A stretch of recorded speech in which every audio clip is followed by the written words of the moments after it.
आज का हमारा टॉपिक है रिफ्लेक्शन सिमेट्री।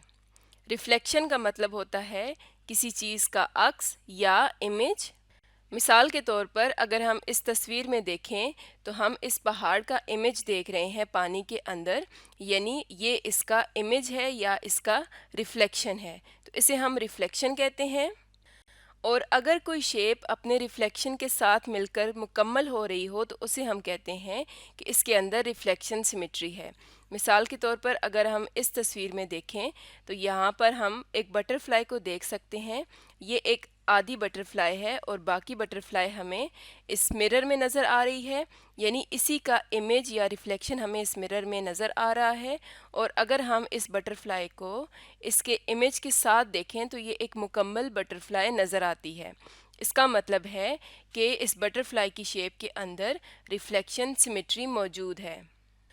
यानी अगर कोई शेप इस तरह से हो कि अगर हम बिल्कुल दरमियान से एक लाइन ड्रा करें तो एक तरफ जो शेप है वो दूसरी तरफ वाली शेप का बिल्कुल अक्स हो या बिल्कुल सेम हो, तो उस पूरी शेप को हम कहते हैं कि ये सिमेट्रिक शेप है और इसके अंदर रिफ्लेक्शन सिमेट्री मौजूद है।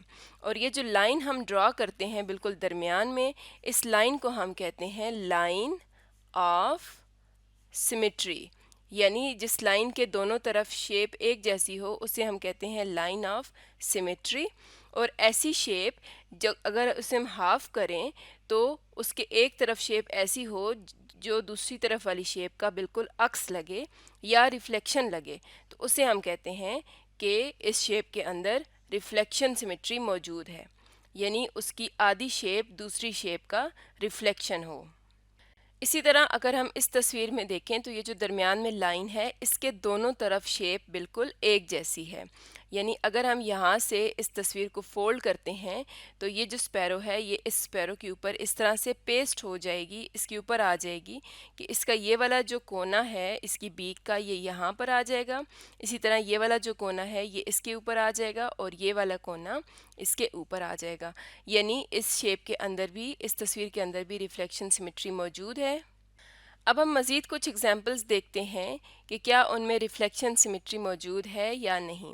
तो उसके लिए हम देखेंगे कि क्या हम उन पे कोई ऐसी लाइन ड्रॉ कर सकते हैं कि लाइन के दोनों तरफ वाली शेप एक जैसी हो।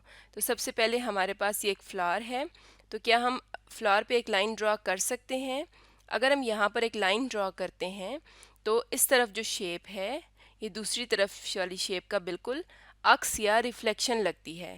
तो इसका मतलब है कि ये जो फ्लावर है इसके अंदर रिफ्लेक्शन सिमेट्री मौजूद है और ये एक सिमेट्रिक शेप है। नेक्स्ट हमारे पास एक ट्राइएंगल है। अगर हम इस पर एक लाइन इस तरह से ड्रॉ करते हैं तो इस तरफ वाली जो शेप है ये दूसरी तरफ वाली शेप का अक्स नहीं लगती। यानी अगर हम यहाँ से एक लाइन ड्रॉ करेंगे तो अब दोनों तरफ वाली शेप एक जैसी है, तो ये जो लाइन है इसे हम कहेंगे लाइन ऑफ सिमेट्री और ये जो पूरी शेप है इसे हम कहेंगे सिमेट्रिक शेप।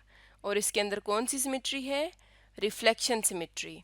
इसी तरह नेक्स्ट एक स्टार की शेप है, तो इसके भी अगर हम बिल्कुल दरमियान से एक लाइन ड्रॉ करते हैं तो एक तरफ वाली जो शेप है वो दूसरी तरफ शेप का बिल्कुल अक्स है या रिफ्लेक्शन है।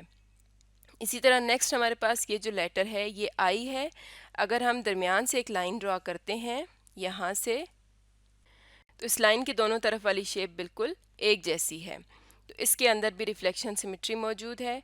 नेक्स्ट हमारे पास एक रेक्टेंगल है और अगर हम यहाँ पर दरमियान से एक लाइन ड्रॉ करते हैं तो हम देख सकते हैं कि लाइन के एक तरफ वाली जो शेप है वो दूसरी तरफ वाली शेप के बिल्कुल सेम है या उसका अक्स लगती है। तो इसको हम कहते हैं रिफ्लेक्शन सिमेट्री, यानी जो लाइन ऑफ सिमेट्री हम ड्रॉ करते हैं उसके दोनों तरफ वाली शेप बिल्कुल एक जैसी हो या इस तरह से लगे कि एक तरफ जो शेप है वो दूसरी तरफ वाली शेप का रिफ्लेक्शन है। तो आज की वीडियो में हमने पढ़ा रिफ्लेक्शन सिमेट्री के बारे में।